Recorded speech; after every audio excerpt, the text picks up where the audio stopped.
pelaku usaha. Hanya saja dalam era industri sekarang ini itu tidak mungkin, seolah-olah tidak mungkin ya, pemilik modal bisa memberikan dana pinjaman secara langsung kepada pelaku usaha. Itu sudah sering kali terjadi, mesti hilang uangnya. Yang rugilah, yang rusak, dan sebagainya. Nah, dengan adanya lembaga yang namanya bank ini, maka antara pemilik modal dengan pelaku usaha itu bisa saling menguntungkan.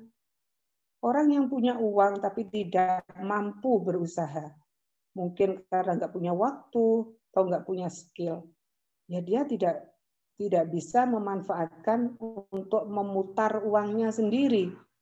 Praktek usaha secara langsung nggak bisa.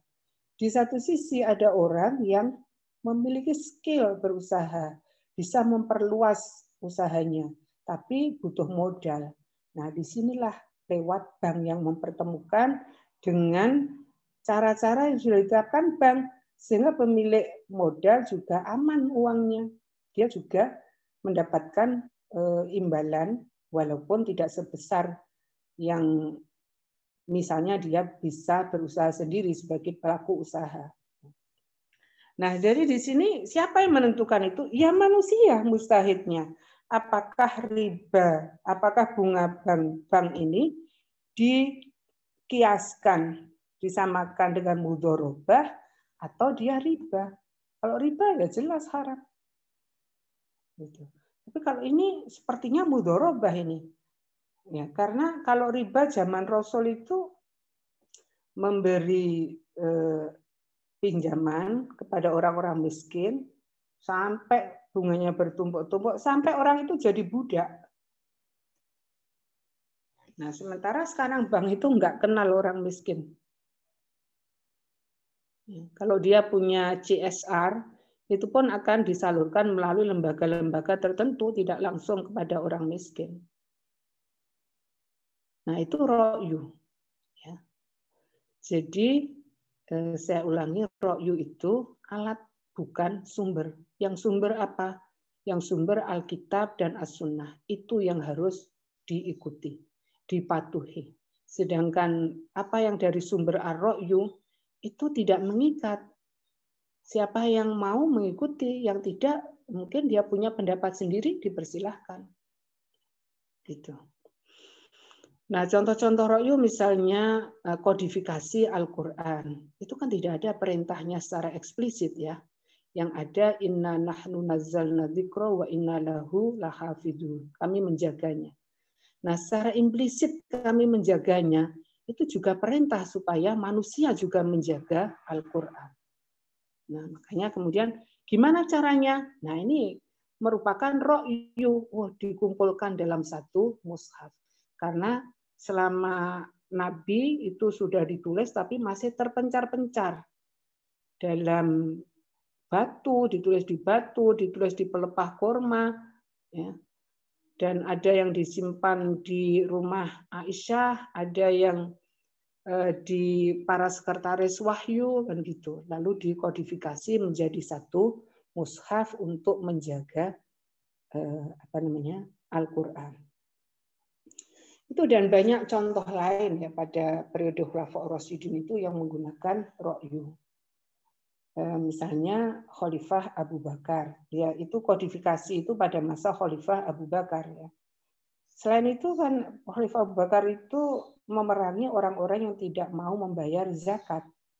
Padahal pada masa Rasulullah itu Rasulullah bersabda bahwa mangqala la ilaha illallah haruma maluhu wa damuhu ya. Jadi siapa yang sudah mengucapkan syahadat maka haram darahnya dan jiwanya. Nah ini sudah sholat, ya, tapi tetap diperangi oleh khalifah yang kedua dengan pertimbangan bahwa zakat itu setara dengan sholat. Setiap perintah sholat mesti dibarengi perintah zakat, banyak sekali. Ya. Nah, seperti itu kedudukannya sama. Jadi ya, beliau berpendapat saya akan memerangi orang-orang yang tidak mau membayar zakat. Oke, saya kira itu ya contoh-contoh yang lain pada masa Khulafaur Rasyidin tadi sudah disebutkan. Oke, apa ada yang mau bertanya lagi? Bu mau menanyakan, Bu. Ya. Berarti ro'yu itu tidak termasuk dalam al-adillah asy-syar'iyyah ya, Bu. Tidak masuk dalam metode. Itu satu, Masuk. Ibu. Mengapa masuk, Ibu? Kan Masuk, tidak ada karena metode khusus untuk untuk melakukan ro'yu itu kecuali ijtihad. Ro'yu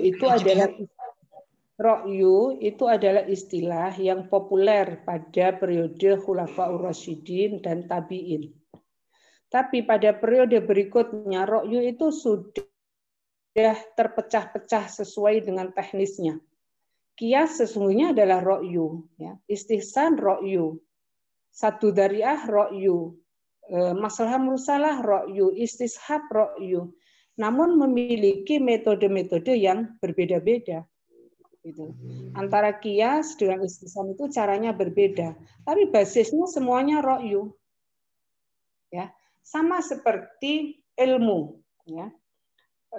Pada mulanya ilmu itu hanya ada dua saja, yaitu ilmu melalui wahyu, yaitu riwayah, dan ilmu melalui pemikiran, yaitu diroyah atau fikih.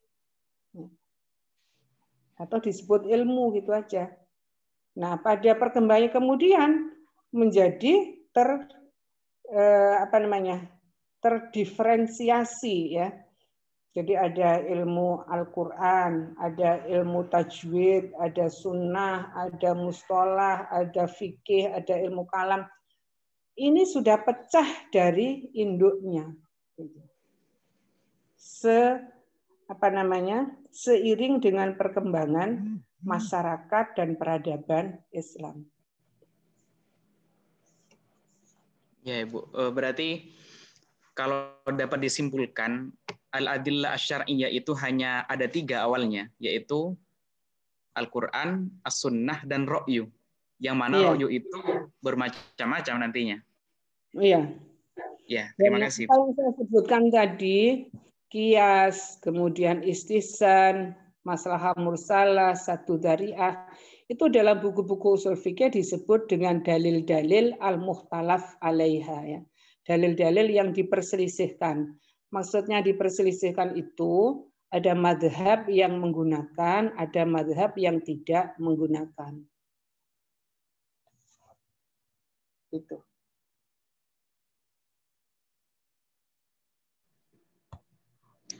Baik, terima kasih, Bu. Oke. Ayo sekarang semuanya mengucapkan salam satu-satu. Cek kehadiran. Assalamualaikum. Siapa namanya? Oh, nggih. Namanya saya Hanafi, Bu. Hanafi. Oke, lanjut. Anwarul Zaidin, Bu. Siapa? Bu.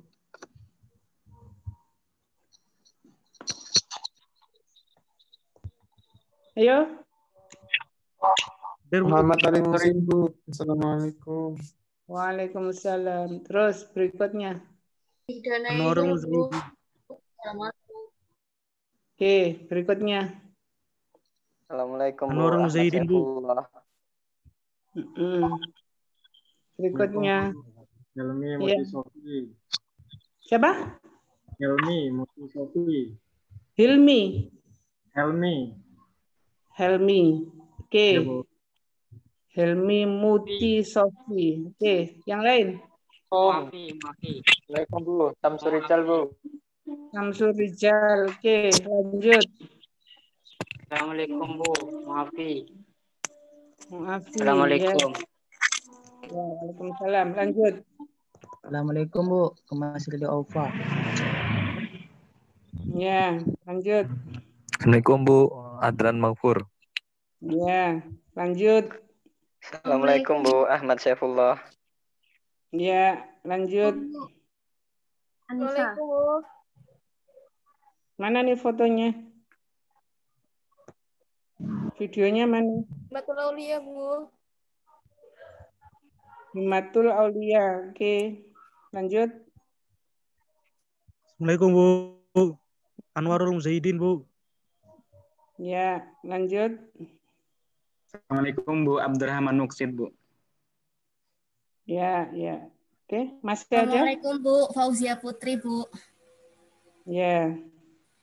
Lanjut. Waalaikumsalam. Bu, Assalamualaikum, saya Anissa Bu. Ya. Waalaikumsalam. Lanjut, masih ada?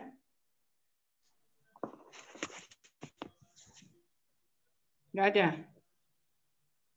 Assalamualaikum Bu. Atas nama Diki Ya. Darmawan. Diki Darmawan, ya. Lanjut. Masih ada?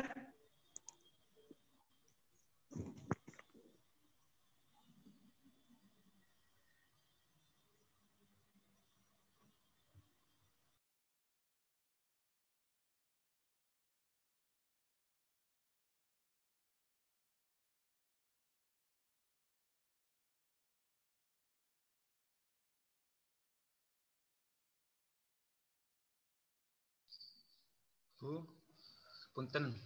Niku di unmute Bu. Ini maksudnya dihidupkan mikrofon. Punten. Oh, ya, ya. Oh, nggih. Ya, kita akhiri dengan baca hamdalah dan doa kafaratul majlis.